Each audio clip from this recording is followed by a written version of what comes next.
ആ ചേച്ചിയാ? ആ ചേച്ചി എന്താ ഇവിടെ? വാ ചേച്ചി കേറി ഇരിക്ക്. വാ, വാ. മക്കളെ ഇരിക്കെ. സുജൻ പ്രതീക്ഷിച്ചില്ല അല്ലേ? ഇല്ല, എനിക്ക് പെട്ടെന്ന് കണ്ടപ്പോ ഷോക്കായി പോയി. വാ രണ്ടാളും വാ. നാളെ സ്കൂളൊക്കെ തുറക്കല്ലേ? ബുക്കും സാധനങ്ങളൊക്കെ വേണ്ടേ? ബാഗൊക്കെ വേണ്ടേ? അപ്പതാ രണ്ടാക്കുള്ള ബുക്കും ബാഗും എല്ലാം ഉണ്ട് കേട്ടോ അതിനകത്ത്. അപ്പൊ രണ്ടാളും പിടിച്ചു കൊടുക്ക. Thank you. അപ്പൊ രണ്ടാളും നന്നായിട്ട് പഠിക്കണം കേട്ടാ. നന്നായിട്ട് പഠിച്ച് നല്ല ജോലിയൊക്കെ നേടണം കേട്ടാ. എന്നാലേ നമ്മുടെ കഷ്ടപ്പാടൊക്കെ മാറുള്ളൂ അല്ലേ? പഠിക്കൂലേ നല്ലോണം? സന്തോഷായില്ലേ? അന്നെ പോയിട്ട് അകത്ത് പോയിട്ട് എല്ലാം നോക്ക്. ഇഷ്ടപ്പെട്ടോന്നെല്ലാം നോക്കണേ. സുജയ് നീ കരയണ? നീ എന്താ കരുതിയേ? നീ ചോദിച്ചപ്പോ എന്റെ കയ്യിൽ പൈസ ഇല്ലാഞ്ഞിട്ടാ ഞാൻ തരാഞ്ഞെന്നാ?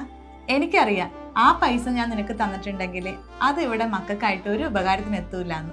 അതുകൊണ്ടാണ് ഞാൻ പൈസ ആയിട്ട് തരാതെ ഏട്ടനെയും കൂട്ടി മക്കൾക്കുള്ള സാധനമൊക്കെ വാങ്ങിച്ച് ഇങ്ങോട്ട് വന്നത്. നിനക്ക് വിഷമമൊന്നുമില്ല സുജയ്? വിഷമ എന്തിനാ ചേച്ചി വിഷമിക്കട്ടെ? എന്റെ മക്കളുടെ സന്തോഷം ചേച്ചി കണ്ടില്ലേ? അതന്നെയാണ് എന്റെ സന്തോഷം. ഞാൻ ഒരിക്കലും പ്രതീക്ഷിച്ചിട്ടില്ല ചേച്ചി ഇങ്ങനെ ഇതൊക്കെ കൊണ്ടുതരുന്നത്. അതൊന്നും കുഴപ്പമില്ല സുജയ്. ഇത് ആരെയും കാണിക്കണ്ട. നീ മക്കൾക്കുള്ളത് എന്തും വാങ്ങിച്ചു കൊടുക്കുക. അവരുടെ കാര്യത്തിൽ നീ ഒരു കുറവും വരുത്തരുത്. അവരുടെ പഠിപ്പ് നല്ലോണം ശ്രദ്ധിക്കണം.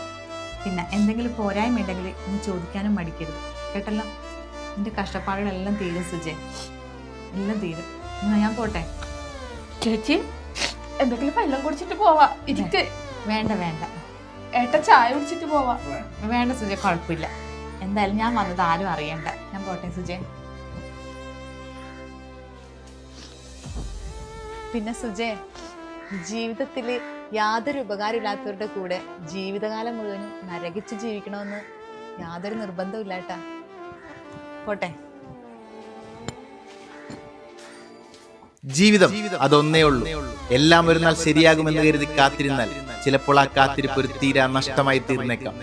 സ്വന്തം സന്തോഷം മാത്രം നോക്കി മദ്യപാനത്തിനും മറ്റും അടിമപ്പെട്ട് സ്വന്തം കുടുംബത്തെ വലിയ ദുഃഖത്തിലേക്കും കഷ്ടപ്പാടിലേക്കും തള്ളി നീക്കുന്ന ഇതുപോലെയുള്ള ഭർത്താക്കന്മാരുടെ കൂടെ എല്ലാം സഹിച്ച് ജീവിത അവസാനം വരെ തള്ളി നീക്കുന്നതാണോ ശരി?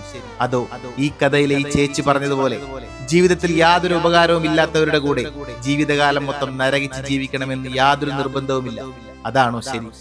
ശരിയേത് തെറ്റേതെന്ന് നമ്മൾ തിരിച്ചറിയാൻ വൈകുന്ന ഓരോ നിമിഷവും നമ്മുടെ ജീവിതത്തിലെ വലിയ നഷ്ടം തന്നെയായിരിക്കും.